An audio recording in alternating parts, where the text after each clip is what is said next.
Siin doktor Heigo Ritsbeck, Püha Rahvusvahelise Katoliku Kiriku kardinal.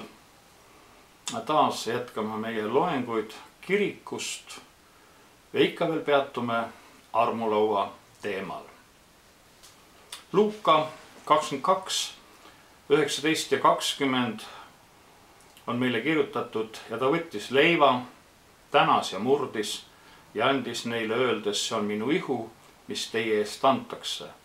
Seda tehke minu mälestuseks. Sel samal kombel võttis ta karika pärast õhtusöömaaega ja ütles, see karikas on uus leping minu veres, mis teie eest valatakse. Jeesus ütles siin sellise fraasi uus leping ja ta ei hakanudki seda eriti seletama, sest kõik lauas olijad said aru, mida see uus leping tähendab. Paraku tänapäeval, kus meid nendest sündmustest juba lahutab 2000 aastat, me seda enam ei mõista. Niisama kui ka leib ja vein armulauas meie jaoks teinekord on arusaamatud. Mida mõtleb Piibel selle all, kui ta kasutab sõna leping? Selle sõna tähendus piibellikus tähenduses on äärmiselt oluline.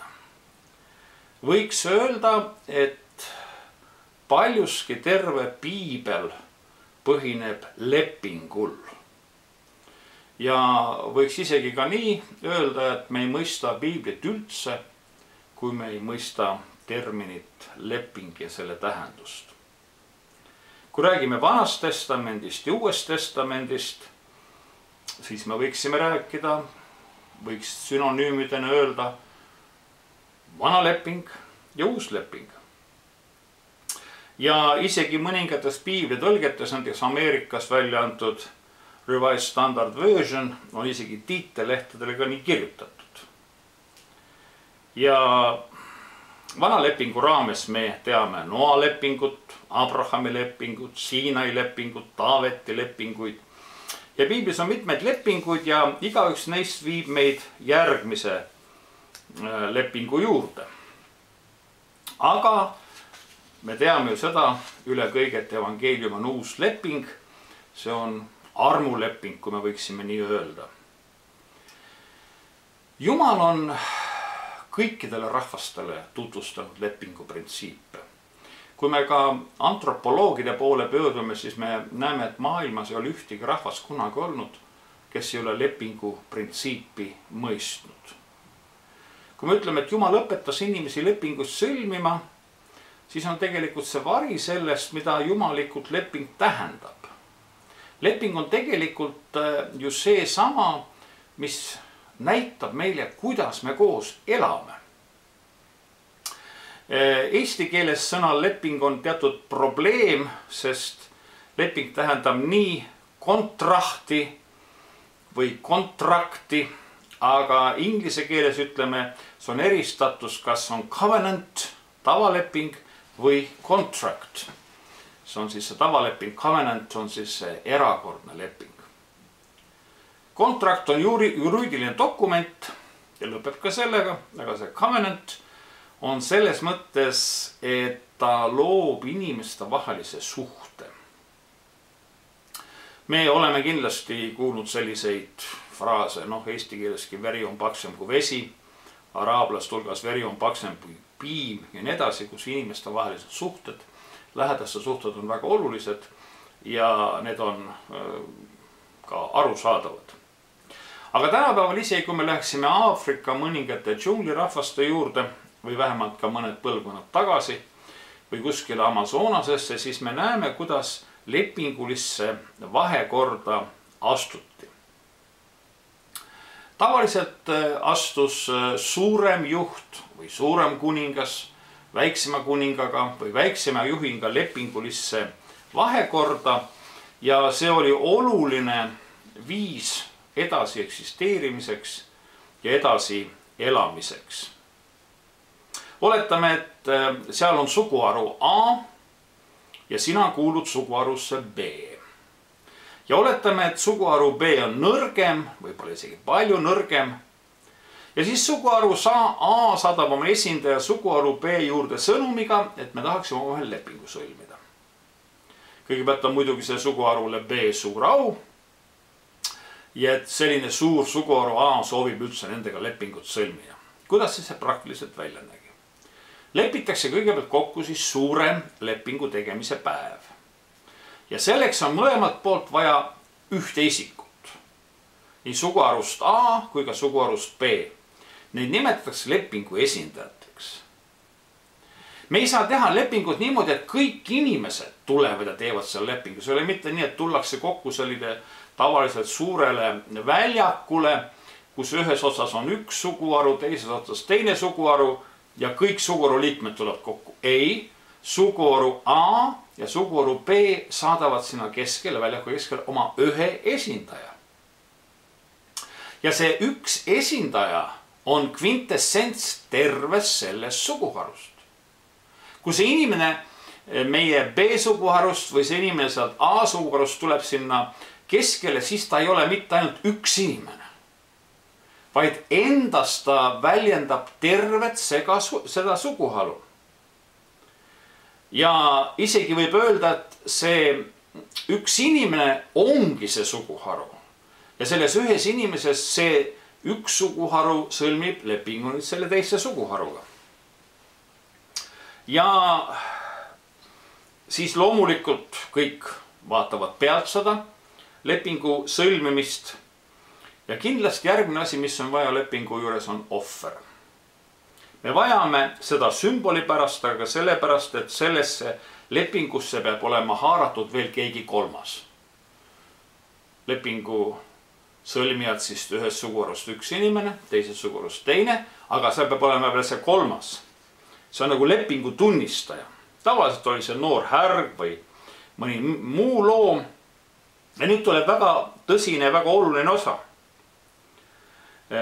Kui see leping oli sõlmitud, siis ei saanud öelda niimoodi järgmine päev või järgmine nädal, et oh jah, et me sellise lepingu sõlmisime, aga see ikka ei tähenda mitte midagi. Ei, see on igavese tähendusega.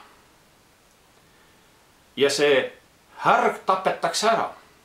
Ka sellel on mitu tähendust. Esiteks see tähendab, et kui me seda lepingut üks pool rikub, siis selle lepingu rikkuja saatuseks on surm. Ja ta ei tapeta lihtsalt ära, see härg lõigatakse pooleks. Ja siis veel lisaks sellele need lepingu esindajad, kes sinna keskele tulid, läksid mõlemad sealt poolest läbi ja moodustasid sellise sümboli, mida me tänapäeval kõik teame. See on lõpmatuse sümbol. Ja muidugi siis sinna loeti juurde tekst, et kui ma peaksin lepingut rikkuma, siis visatagu mind raisakotkastele ja mis kõik juhtus ja nii edasi. Suu indiaanlaste juures näiteks Ameerikas on isegi lepingu rikkujaid taga otsitud ja taga aetud isegi 4 sugupõlve. Ja loomulikult teistpidi on see ka õnnistus, kui sa lepingus kinni pead, siis kõik see, mis on lepingus sulle antud, see loomulikult tuleb sinuga kaasa. Ja nüüd, kui nad on sellest läbi marssinud mõlemad esindajad, siis tekib üks huvitav asi, nimelt see, et see, kes oli A suguharu esindaja meie näites, ei olegi enam nagu A, vaid on nagu AB. Ta on muutunud mõlema suguharu esindajaks. Ja see, kes oli B, on nüüd muutunud ka BA mõlema suguharu esindajaks. Ja nüüd tuleb selline asi, et kui mingisugune konkreetne vajadus tekib, siis loomulikult see teine suguharu tuleb sinuga kaasa. Kui A ütleb B-le, et mul on abi vaja, siis see B suguharu läheb appi või vastupidi. Siis loetakse veel lepingu tekstid, kirjutatakse alla. Isegi lõigati paremasse kätte mingisugune haav, pandi käed kokku, et see veri ühines seal ja veri pidi igal juhul jooksma. Ja siis tõsteti jälle paremad käed. Ja nii edasi ja nii edasi. Ja tulemuseks oli siis nagu uus üks inimene.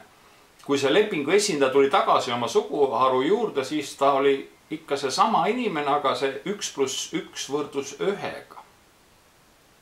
Ta oli midagi endasse saanud juurde, ta ei olnud enam ainult selle suguharu esindaja, vaid temas oli veel midagi muud ka seal juureks. Ja nüüd läksid siis tavaliselt esindajad suguharu juhtide juurde, algas lepingu söömaaeg. Ja tavaliselt oli siis see lepingu söömaajas klaas või karikas veini, seal oli ka alati leib ja alati söödi sellest ohvriloomast. Ja kui nad jõid karikast veini, siis oli kinnitus, et veri, mis sai ühendatud, on nüüd tõepoolest meie vahel, me oleme ustavad surmani.